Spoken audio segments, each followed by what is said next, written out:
Hello, everyone, and welcome to the Sustainable Finance Podcast. My name is Paul Ellis, and I'm your host for these programs about developments in this fast-growing industry. Sustainability has moved out of the asset management limelight over the last few years. Faced with more political pressures and conservative policy agendas in some countries, firms in the investment industry are experiencing slower flows into sustainable funds, even in Europe earlier this year. Schroders has been a leader in sustainable investment for almost 30 years, featuring dedicated sustainability career experts across asset classes, markets, and countries. And today we're speaking to Andy Howard, who heads sustainable investment globally at Schroders, for his take on where we are, where we're going next, and what Schroders is doing to continue to expand its leadership role in sustainable investment opportunities through active management and engagement. Hello, Andy, and welcome to the Sustainable Finance Podcast. Hi, Paul. It's great to be here. Thank you. Yes, we're gonna go right into the questions we have because we've got a lot of ground to cover this morning, and this is a really interesting year that we're in now for sustainable investment. So let's just dive right in. Andy, how did we get to a point where the investment industry, having made sustainability a focus of its messaging for many years, has gone more quiet regarding topics like net zero goals? Well, it certainly has changed a fair bit over the last few years, as you say, Paul. And it's something that we look at very closely, and we try to keep an open mind about why this is changing and what that means. We've got a slide, actually, one of the slides that tries to plot this over time. What we've done here is to look at global news flow.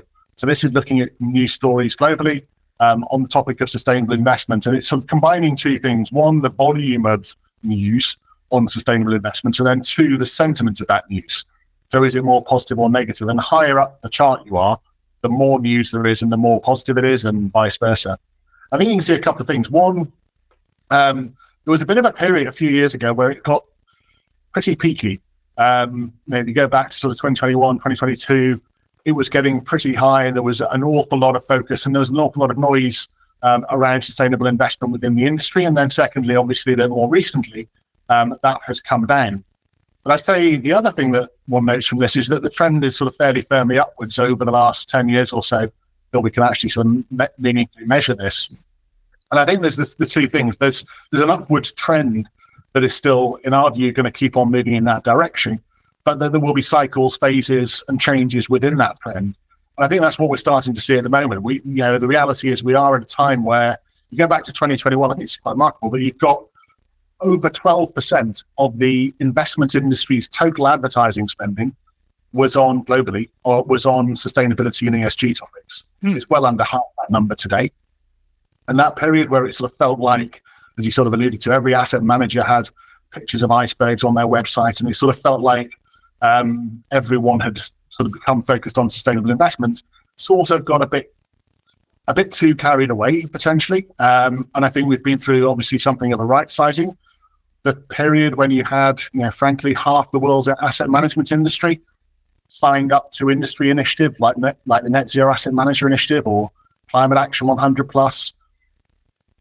I struggle to think that more than half of the world's industry was that focused on and committed to sustainability at that point in time. And so things have shifted a little bit, partly as a function of the political change, partly as a function, I think, of more focus on greenwashing in many parts of the world. And also partly because I think it's getting easier to explain what we're actually doing to many of our clients, rather than relying on high-level advertising or membership of different initiatives or organizations to try and demonstrate how we're approaching this. Yes, Andy, in my experience, the last few years have been in part about language and also in part about investment strategies. And that seems to be the way that these processes filter through and populate the industry as a whole. So is sustainable investment a fad or phase whose time has passed? Well, predictable answer, I suspect, from me. But I've been in this area for about 20 years. We've been through lots of waves and phases. And I sort of find it quite interesting I'm not sure whether to say it's sort of good or bad, really, but it sort of feels like at some point over the last 5 or 6 years or so, the rest of the industry sort of caught up to what we've been doing, or I've been doing certainly for much of the last 20 years. So no, look, I don't think it is by any means a fad or a phase or some sort of short-term fashion that's now going out of fashion. But I do think that there is a slightly different kind of shift, that we're going into a different phase, a different era, if you like, within sustainable investments. We've been through different areas at different points in time historically. So I think personally, I sort of come back to the fundamentals of this. Okay. And the fundamentals aren't really changing that much. And the reality is that in terms of real world change, the challenges, the opportunities, the disruptions are only growing. You've got about a 50% higher level of physical damage caused by climate change over the last decade relative to the decade before that. You've got to a point now where more than half the world's population in developed economies is dissatisfied with the political system. You've got levels of social discontent and mistrust that are at record levels. These aren't going to solve themselves because we stop talking about sustainable investment. These are underlying challenges that will inevitably have an impact on the way we manage capital. And if you look at companies, I think they're still very focused on sustainability for the most part. If you look at how that's shifted over the last 10 years, say, for example, using the World Economic Forum, which does an annual risk survey, go back 10, 15 years, nothing much in the top 5 or 10 risks was related to environmental or social topics. Now, environmental and social topics dominate that list. So the kind of the real world change has happened, I think, or is happening. Companies have continued to become more focused structurally on these topics over time. And the reality is as well that what we see from our clients, certainly on the institutional side of things, is that there's still a lot of focus. If you look at the world's top 100 asset owners, more than half of them have got public commitments around different aspects of climate change or sustainability within their public statements. And I think we have a slide on that, which really just looks at, again, our analysis of the top 100 asset owners by size globally. And you can see there that, the proportion of those asset owners globally, this is the world's big pools of capital in the institutional world, that have got some form of climate commitment is still very high. And if you look at the way that that's changed over the last 12, 18 months or so, at the margin, if anything, it's become relatively more ambitious rather than less ambitious. So you kind of put these things together in terms of the real world change, in terms of the shifts and the focus that we see within a large part of the corporate world. And then you look at our clients. I think the reality is these issues aren't going anywhere. What is shifting is, I think, this shift from whether sustainability is a sort of generic concept is going to be important to how are you approaching this in practice? What does this actually look like? And I think there's more focus, quite correctly, is going into really trying to understand how are different managers, how are different investment strategies approaching sustainable investment, and how does that relate to performance goals that different of our clients have. And so, look, it's going to look different. It might even have a different name. We're not desperately good at coming up with names for things, but I can see there's lots of names that are being suggested for how we might change the terminology from sustainability to other words, and we may well end up doing something ourselves. But the reality is that the underlying fundamentals of what we're talking about are only becoming more important. The challenges of how you do that are becoming more nuanced. But the opportunity, I think, is as strong as it ever was for the clients that have got that more forward-looking perspective. Okay, well, that's good to hear. And what we want to do now is zero in on Schroders' focus on sustainable investment. And what is that? What does it mean to your firm, to Schroders? And are you redefining the firm's sustainable investment goals at this point, or sticking with the things that have been successful for you, of course, in terms of investment strategy, but in terms of defining them and then the language that you use to describe them? Yeah. So, I mean, to us, really, sustainable investment is really about connecting capital to real world changes, the way changes that we see playing out in the real world, social and environmental shifts that are increasingly disrupting economies, industries, investments, and the portfolios that we manage. To make a sort of, to make it slightly personal, I started out as an investment analyst almost 30 years ago. Crikey, I always feel old when I try and date these things. For an awfully long time. And I was a mining analyst covering global mining companies. And I used to go and visit mining companies, and they would insist on spending the first 10 minutes or so talking about health and safety and what they were doing with local communities. And even then, it was clearly important. We didn't have a name for it. We didn't call it sustainable investment at the time. As an analyst, I'm sat there thinking, this is clearly important to the person running this mine, and it's usually a man, running a mine somewhere in the world.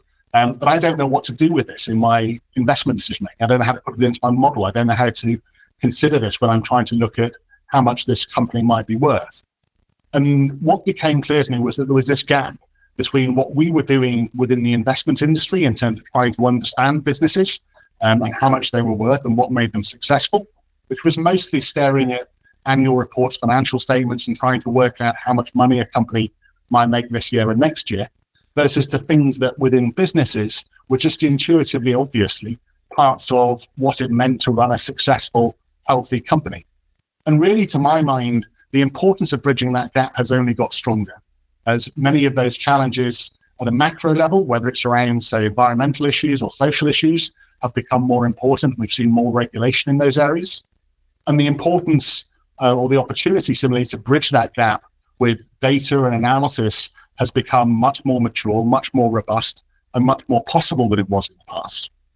And I think, therefore, that when we think about what is sustainable investment, it's really about connecting those two things. It's about casting a wider net in how we look at companies and how we connect, say, the investments that we manage to an understanding of what's changing in the real world, which is very much, really just an extension of active management, which is, very much at the heart of Schroders and our DNA, a belief that simply investing in the world as it has been for the last few years is going to be unrewarding in a world that is becoming more fast changing, more fast moving, and where a forward-looking view is becoming more and more important as a result.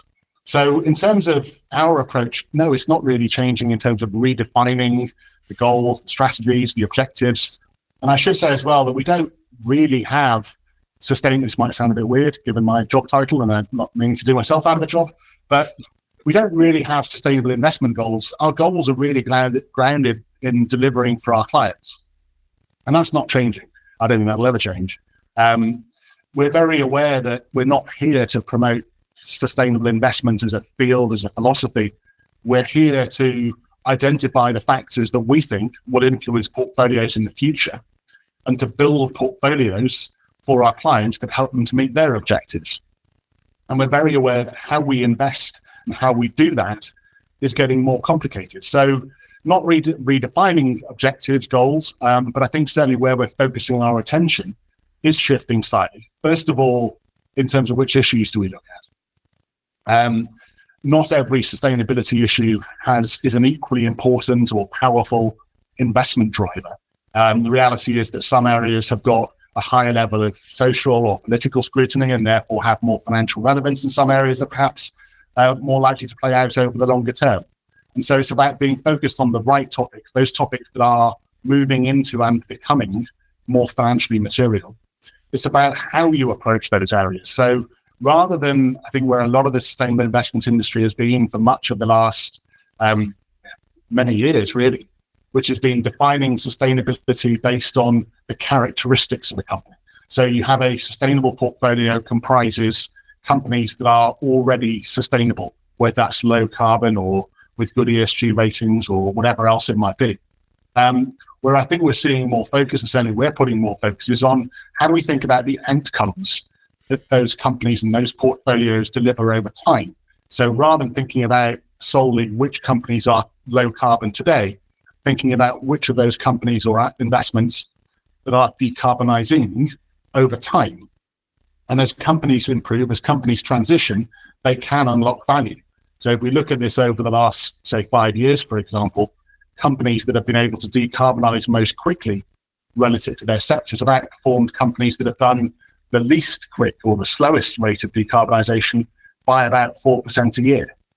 So there's a real opportunity there to connect sustainable outcomes and investment outcomes in that transition framework. And the problem is, it's pretty hard because it's pretty straightforward to figure out which companies are low carbon companies today or which companies are more sustainable companies today or at the end of last year. It's an awful lot harder to work out who those companies will be over the next 5 years. And that's really, I think, where the integration of analytical capabilities, fundamental insights into those companies, and then really critically, active engagement. So working with and engaging with management teams to support those management teams on the journeys that they identified as being the most valuable, sustainable strategies for their business is really critical. And we've got a slide on that, again, showing our experience at Schroders on this over the last few years. And that slide just shows the way in which, if I take the MSCI ACRI, sort of an index of global companies, and then split it up into companies that we did engage with and companies we didn't engage with, you can see that the ones that we have engaged with have been about twice as likely to set a new emissions reduction target. They've cut their emissions about twice as quickly. And really importantly, they have also outperformed relative to the companies we didn't engage with. So again, lots of, so it's a specific data set in a specific period of time.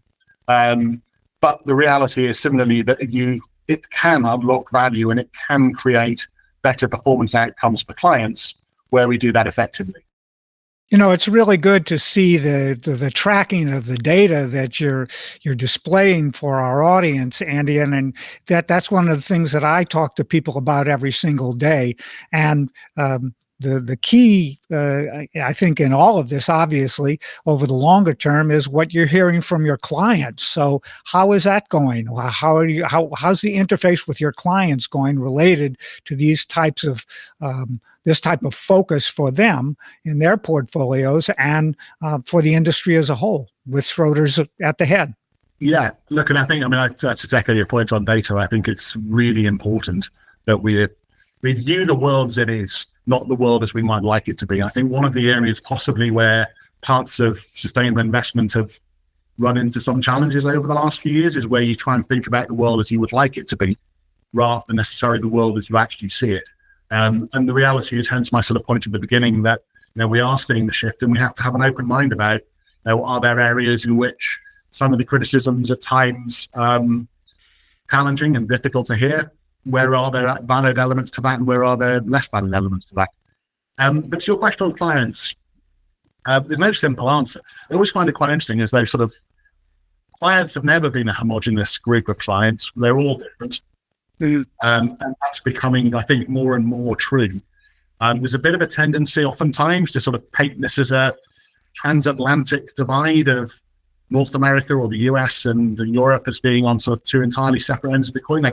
I don't think that's quite right.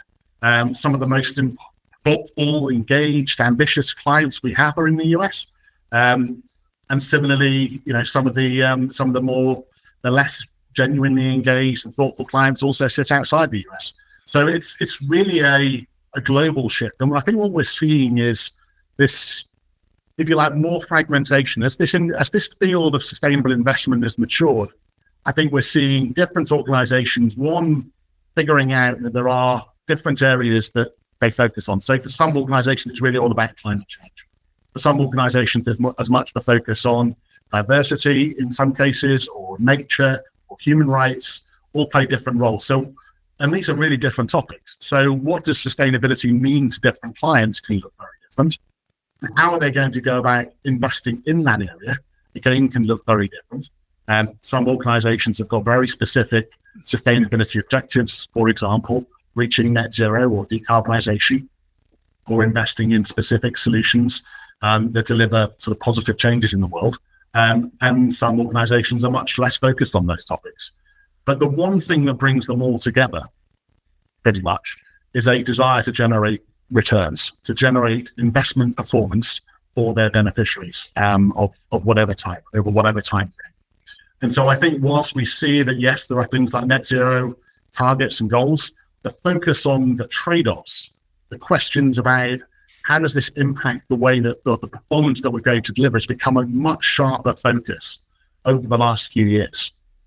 So that's not to say that we're seeing organizations walk back, but it goes back to that point of the focus on how do we do this? How do we achieve our complete set of objectives in a way that it mitigates the trade-offs, that avoids just simply thinking about sustainable investment as a constraint, as a limitation on what I can own, but rather thinks about it in terms of how do I capture the value that can really be unlocked through transition and through change is a shift that we're starting to see from a lot of investors around the world. And I think that's really positive, because in a period of time where, in a way, we sort of feels to me like the bits of the investment industry sort of lost sight of why we were doing this in places of, we started looking at climate change 10 years ago, longer personally, and certainly at Schroders for at least the last 10 years.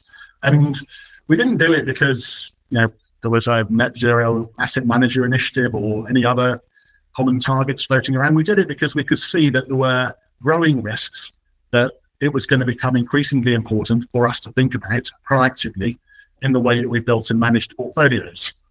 And we really focused on that sort of risk and opportunity question from an investment perspective. And at some point, a lot of the industry became much more focused on achieving decarbonisation as a goal in and of itself, rather than on portfolio management as being the objective. I mean, that's where we've seen a bit of a rebalancing effectively over the last 12, 18 months to say, how do we think about the connection between our decarbonisation goals or our sustainability goals and our investment goals?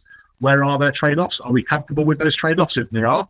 And how do we minimise them or mitigate them if those trade-offs are at levels that we don't want to see? And that really comes down to the how question rather than the whether question. Okay, so you mentioned mitigation as an overall focus for the way Schroders zeroes in on sustainability. Seems like the hot topics recently in this part of the industry are focusing on adaptation and resilience as a part of longer-term mitigation. How are they related to mitigation in terms of the investment priorities at Schroders these days? Well, look, I think in many ways, transition and adaptation are two sides of the same coin. So when you have less of the first, it means you're going to have more need for the second over time. And we've got a slide that shows some of that picture. So what this chart looks at is looking over time at the long run temperature that is implied, first of all, on the left by governments around the world and their policy ambitions. So what pledges have they set for decarbonisation over the long term? The middle chart looks at the long run temperature rise that is implied by the policies that they've actually put in place, which are, predictably enough, a little bit less ambitious or stringent than the ambitions or the pledges that they've made. And then on the right-hand side, the long-run temperature rise that's implied by companies' targets, and the degree to which companies are intending to make changes. And you can sort of see, I think we've all got basically a roughly similar picture, which is that for the first few years after the Paris Agreement was signed back at the end of 2015, you had a pretty speedy rate of improvement, if you like, or more focus on transition, more focus on decarbonisation, whether that was in terms of the pledges countries are making, the policies they were setting, or indeed in terms of the sorts of targets that companies were laying out. It's basically flatlined for the last couple of years. So if you look at the actual level of ambition on the left-hand side, it's actually gone up slightly, having hit around 2 degrees a couple of years ago. It's actually ticked up ever so slightly, but more or less we've basically stalled. And so as a consequence, the importance of adaptation, resilience, and thinking about sort of the implications of the physical effects of climate change become relatively more important, certainly over the medium term.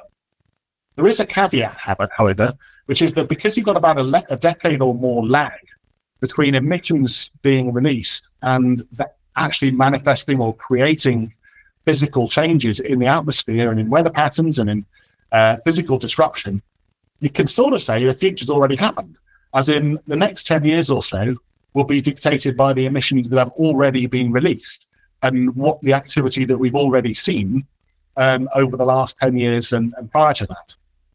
And so, in a sense, with it, when it comes to, is it a pendulum? Is it a choice? Is it how much attention do we place on one or the other? Adaptation, resilience have always been important because it is already significant. As I said earlier, that you're already seeing significant increases in the damage caused by the physical effects of climate change. And it doesn't really matter too much what happens over the next few years in terms of emissions reductions. There will still be, all else being equal, a continued upward trend in the level of damage climate change causes. So there is a big focus. Certainly we're putting more focus on it. I think one of the challenges that the industry has always grappled with in the past has been around how do we actually go about analysing this in terms of analysis and data availability. We started modelling this several years ago.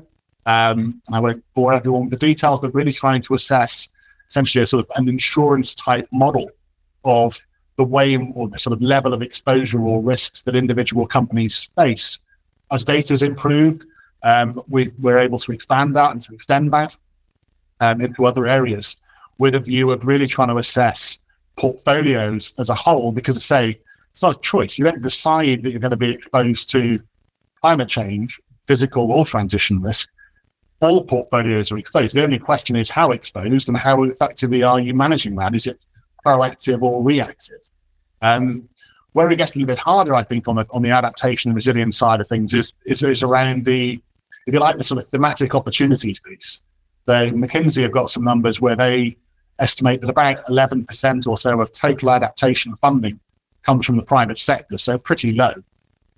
And one of the challenges there is, first of all, around the difficulties of identifying those thematic companies, the fact that historically they haven't seen as much growth as perhaps some of the, like the sexier areas of climate sustainability themes, and the fact that a lot of our investment is in emerging economies or parts of the world where capital scarce, public support and institutional frameworks are often less developed and risks can be higher. But I think that is, as you say, changing quite quickly. And I think certainly we're focusing on it a great deal, and I suspect it will be a much bigger focus for the industry.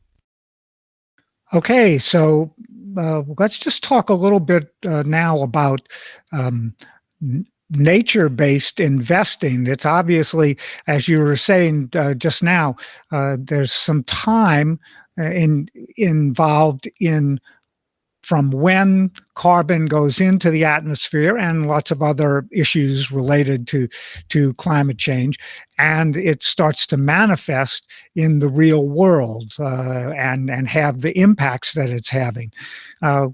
Will investors integrate nature-based investing with their climate efforts more going forward, or does nature-based investing have a different path of its own? Well, I think it's certainly it certainly rhymes in terms of the path that's being approached. So if you look at a lot of the things that are being done across the investment industry, or indeed the broader corporate industry around nature, they're following a path that has been to a certain degree marked out and defined by climate change over the last 10, 15 years or so. So whether that's around things like TNFD, which is more or less framed around the TCFD, which is the Task Force for Climate-Related Financial Disclosures. Mm-hmm. There's definitely a sort of commonality. And if you say it really quickly, nature positive and net zero sound like fairly similar things, but I think they are fundamentally require a somewhat different approach.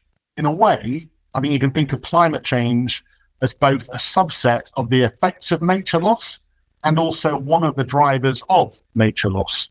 So they are intrinsically linked, but it's also difficult to simply think about them as being the same thing as climate change, or just wrap them up with the same question.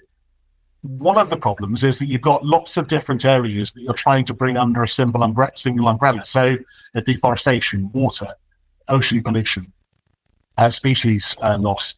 All of these are different strands within that sort of biodiversity field that, the hope is that we can, that there's an ambition in places that we can come up with some unifying measure in the same way that carbon emissions are essentially a useful unifying measure when we think about the effects of, or the drivers of climate change.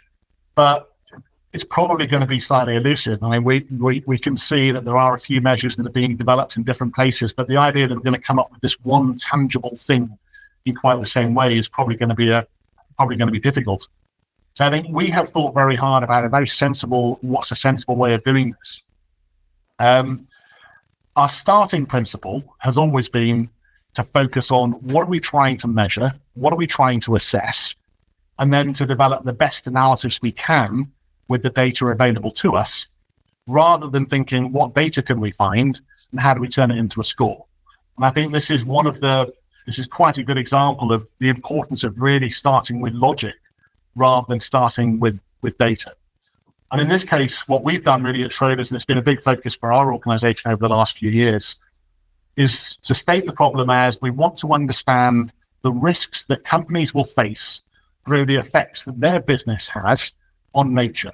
And as we see more regulation in this area, as we see the physical effects of nature loss becoming more pronounced, particularly through value chains, that's going to become more and more important in the future. And we can debate the timing of, is that this year, next year, the year after that? But either way, structurally, this is going to become a bigger deal for a lot of companies in a lot of industries. And so NatCapX, the model that we built, really brings together analysis of the exposure that companies have based on their business model and based on the sector they belong to, the way that companies are managing those exposures through their business practices and policies, and through the benefits of their products and services that could help to avoid nature loss, to get it all into one sort of unified framework that allows us effectively to put a dollar value to companies or business models' overall effect on nature. And that makes it slightly easier to then bring that analysis into the way we assess portfolios, the way we look at individual companies, all the way for an increasing number of clients, still a smaller number certainly than we see in climate change, but a number of clients around how can we help build portfolios that help them to meet their objectives. Great. Andy, it's been a real pleasure to visit with you this morning, and we want to thank you and everyone at Schroders so much for all of your leadership in this area and the activity that you're showing through sustainable investment strategies and portfolio building for clients all over the world.